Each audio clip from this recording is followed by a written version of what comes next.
Take the internal zipper pocket and with right sides together, we're going to place it on top of the back lining piece. Make sure to use the piece with the pocket placement marking.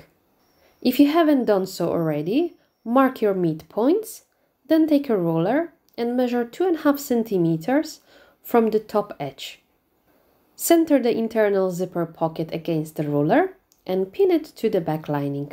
We are going to carefully stitch along the box, but do not stitch at the beginning or the end. Instead, stitch over the first couple of stitches.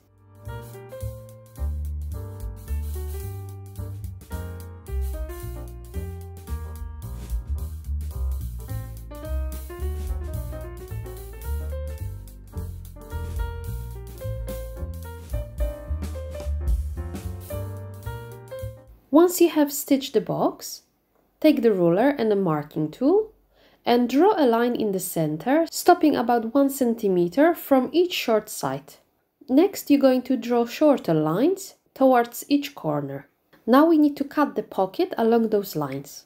To make sure I do not cut over the stitching line, I like to put a pin on each end, just at the corners. Now we can carefully cut along the lines, going as close as possible to the stitching line at the corners.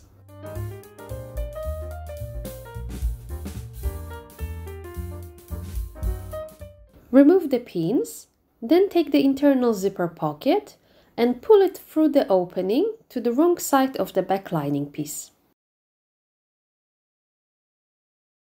Smooth the seams around the opening. Then you can take it to the pressing station.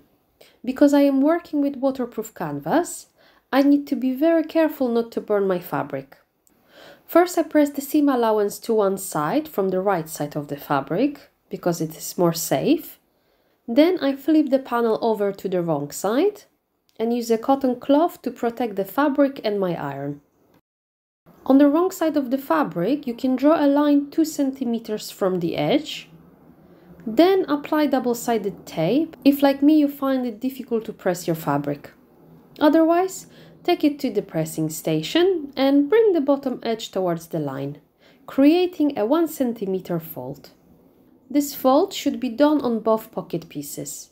As you see, I already made a fold on this one. Put that aside for a minute and grab your number 3 zipper.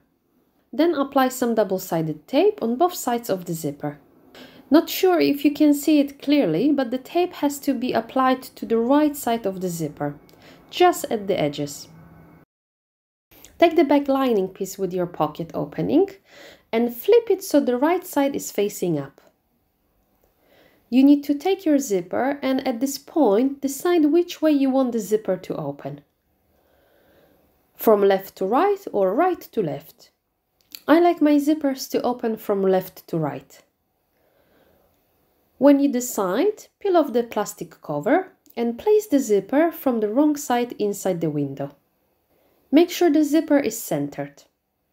It is easier to line up the bottom edge first, then you can line up and adjust the top edge. When you are ready, top stitch around the window.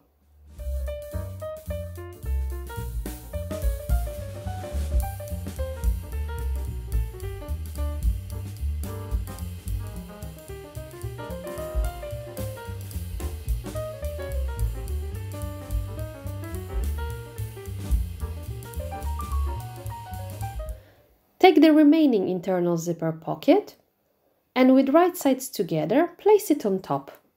Line up the bottom folded edges, sides and the top, then you can pin it all around. We are going to sew the side, top edge and the other side. It is easier if you fold the main lining piece onto itself to access the pocket to sew the seams, without worrying that you're going to stitch the lining by accident.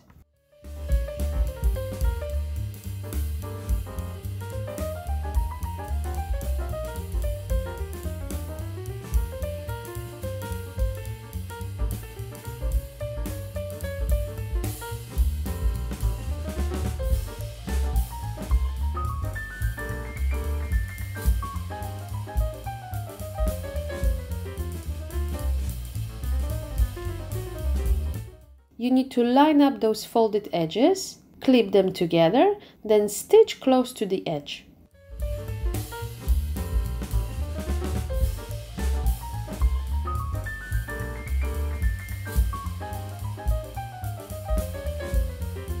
Thank you for watching this video. See you next time. Stay crafty, friends!